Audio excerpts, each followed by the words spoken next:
I'm going to try and summarize this situation as much as possible. It's late here, so if things don't make sense please ask me to clarify. My girlfriend M, and I met when at university almost 10 years ago. We had been friends on and off since then, but it was never like we were super close. We met again at a New Year's party in 2023, and we started talking more, and eventually, we started dating. I'm a foster parent. My parents were when I was growing up, and once I reached the age to qualify, I trained to become one myself. I've been fostering since I was about 22 years old. I currently foster 3 boys, the older 2 are biological brothers and moved in with me early 2022. But the youngest one, 11, has lived with me since June 2019. This is something that I obviously made very clear to Em when we started dating, to which she had always been incredibly supportive.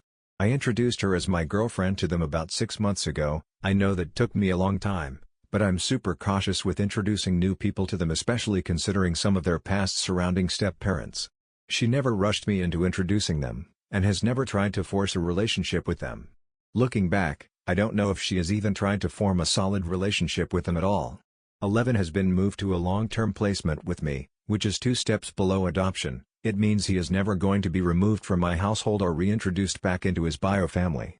He is my son, calls me dad, etc. He hadn't been in contact with his bio family for over 2 years, and has been really wanting to get in contact with his mom.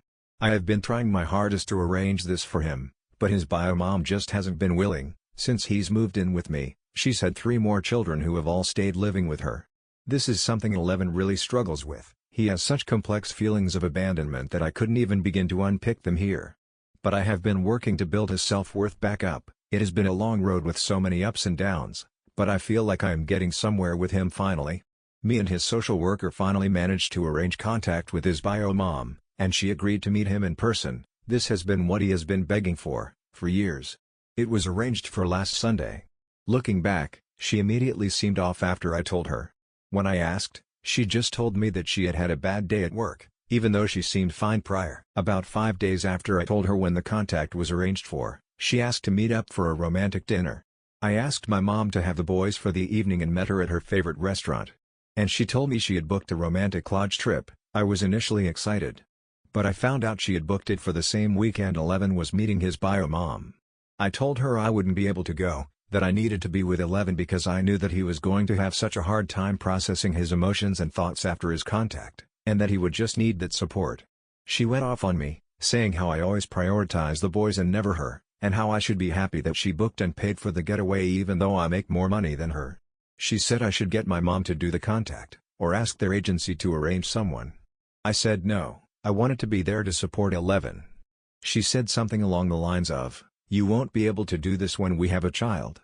We ended up having a huge argument. She left the restaurant and then texted me some pretty nasty things later, and then yesterday she messaged just normal messages as if nothing happened, but I haven't responded. I've come to realize that she doesn't consider my boys as genuinely part of my family. She doesn't see me as a dad, she sees me as a babysitter. I don't want this relationship to be over. Genuinely I love her. I'm the type of guy who wears his heart on his sleeve. I have felt so depressed since the fight, and it was even worse that I just had to almost wear an emotional mask for 11 the past week because he has been so depressed after seeing his mom that I don't want him to see me depressed. Where do I go from here? Please don't give advice of just break up, because I know that's an option but I don't want to take it. It's hard finding people with what I do for a living, and I feel so broken that I thought I had found someone real. TLDR, my girlfriend and I had a huge fight because she planned a romantic getaway on the same weekend my foster son was meeting his bio mom for the first time. She thinks I prioritize the kids over her, and I don't think she sees them as my real family. I love her and don't want her to break up, but I'm struggling with her lack of understanding and support for my role as a foster parent. Where do I go from here? Relevant comments. Comment 1. So this comment, she said something along the lines of, "You won't be able to do this when we have a child." Did not make you stop and think?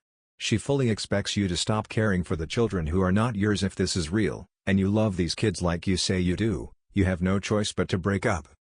Comment 2. Your kids are your priority. Do you think it's fair that they have to share their lives with a woman who doesn't treat them as family?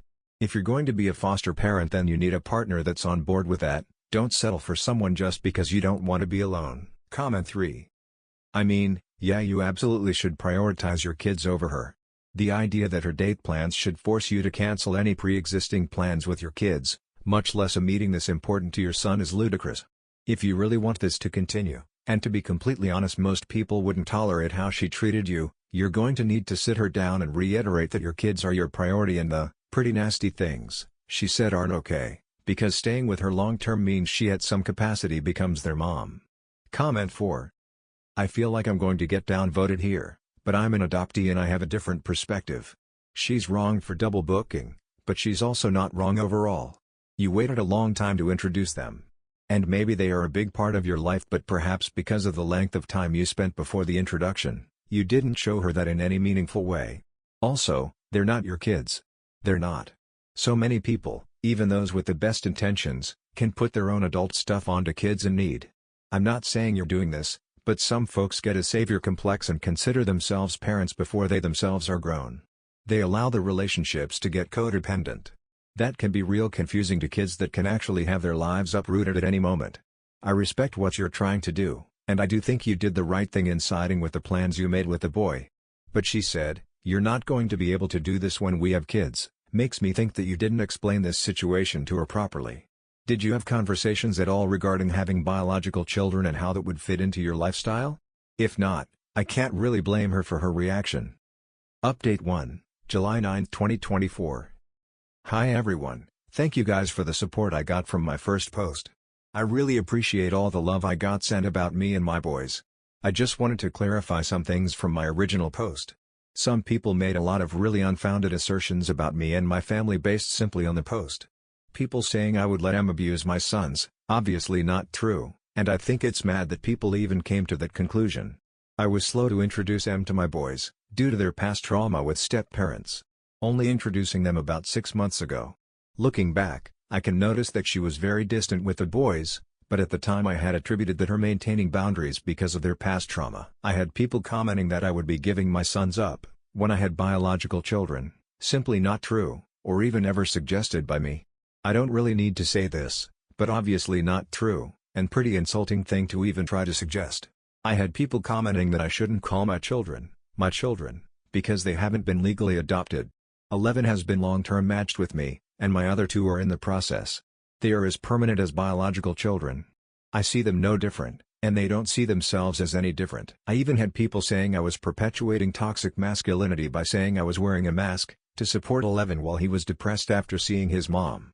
I expressed my emotions to him plenty, he did not need anything additional at that time. I did wear a mask so I could support him without him thinking I was feeling overwhelmed. Just thought I'd hop on and give an update about where Em and I are at currently with our relationship. I messaged Em back, and asked that we meet up and have a conversation in person. By this point, I had already decided I was going to officially end things with her, but I didn't say that over the phone as I think it's more proper to do it in person. We met up in town. I asked her why she booked the holiday for the same weekend as 11's visit even though she knew it was then. She told me she forgot, but honestly, I don't believe her. I think this was a test. Someone commented that she purposely put me in a position where I could not be the good guy. No matter what I would choose, someone would be let down. And honestly, I think she underestimated my devotion to my children. She thought I would just go with her, and I think she was genuinely shocked when I didn't.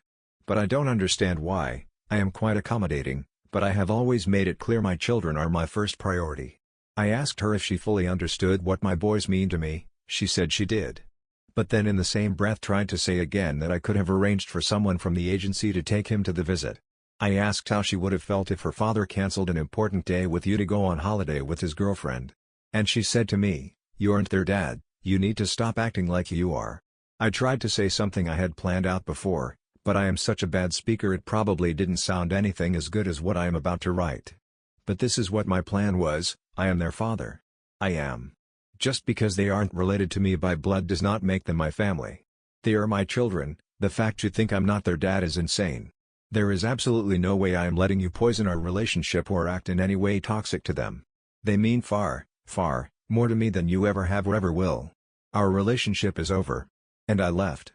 I feel like she's changed so much, but someone commented that she actually just showing her true colors. Which is true perhaps. But I feel so let on and hurt. It's so hard to date with what I do for a living. So hard, but as you guys said, I don't need to stay in a toxic relationship just because I'm scared it will be hard to find a new positive relationship.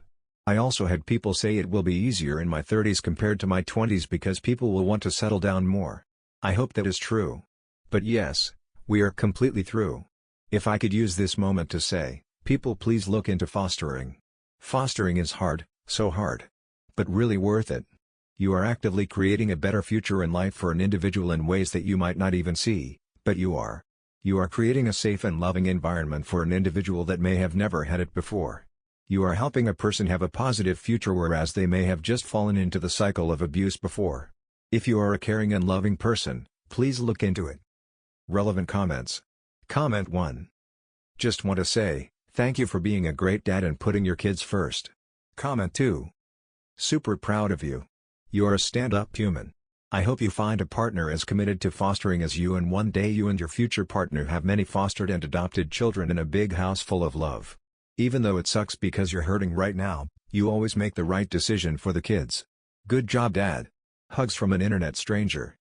Comment 3. Yeah, man, good on you. You're doing great stuff. But you do need to temper your expectations with dating. Most women even in their early 30s in my experience have trouble dating a single father, let alone a single foster parent to 3 foster kids. So yeah, maybe set your sights a little older. Upper 30s early 40s might have more luck up there. Comment 4. What makes a young single dude like you want to foster not 1 but 3 kids? Like, it's a very noble thing, but how did you come to this decision? 3 kids as a single dude seems absolutely insane to me.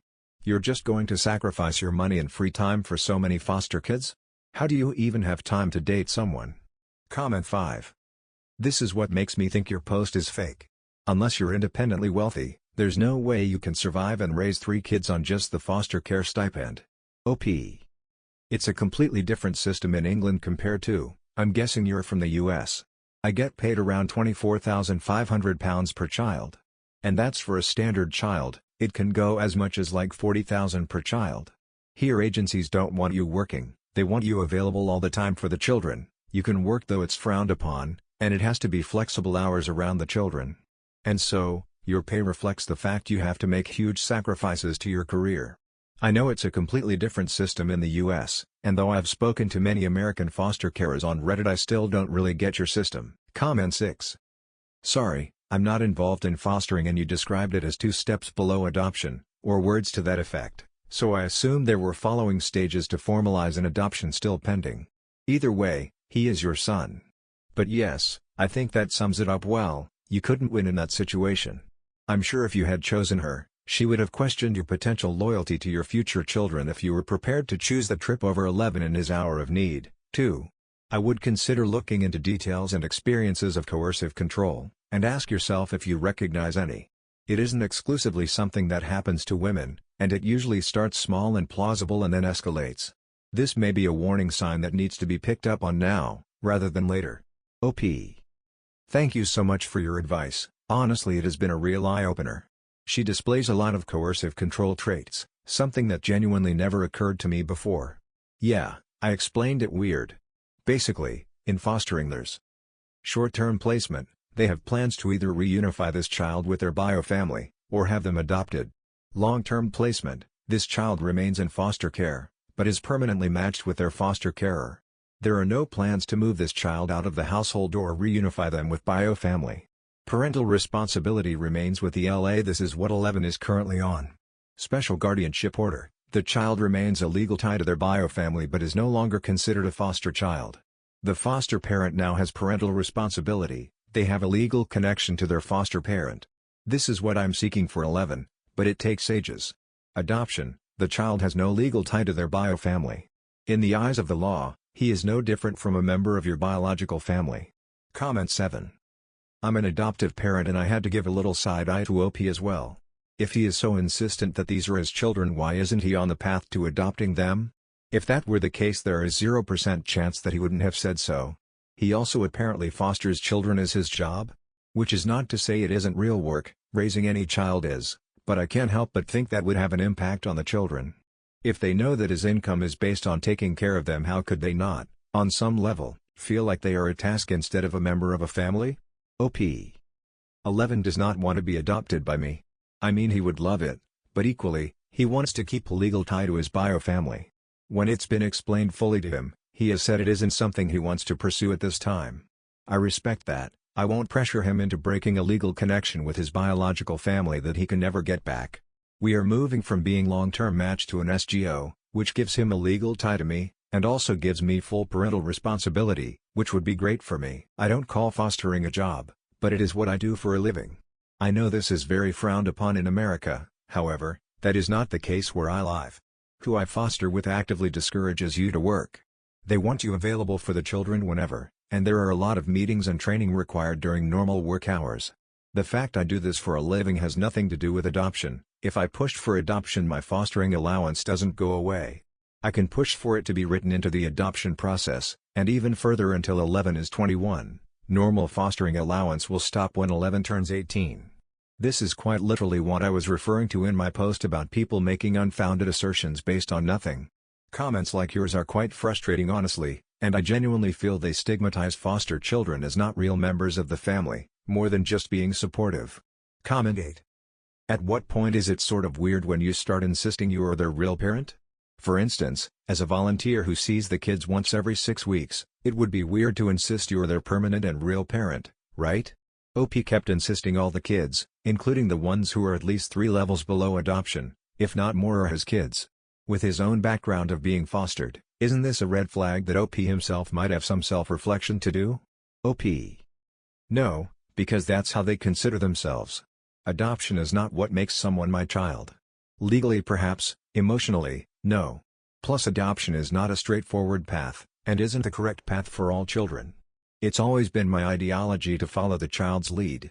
I never, for example, asked to be called Dad. 11 tells people he's adopted by me, and at first that was something I kind of felt uncomfortable with, just because I didn't want to put it in his head if it wasn't something that was going to happen. But I was advised by my social worker that if that's how he wants people outside of the family to see him, that's his choice. When 11 moved to secondary school, for example, he told me, "Don't introduce yourself as my foster parent, just say you're my dad." The school themselves know he's fostered, but he meant in general. Again, who he wants to know the intimate details of his family life is up to him, and I will follow his lead. Your comment is another example of what I consider you filling in the blanks with your own unfounded assertions. You're making the assumption that me considering myself their parent isn't by their own lead. You're assuming that's something I am projecting upon them and insisting they do, when it simply isn't the case. First of all, OP is an amazing person, and so is anyone else who is fostering.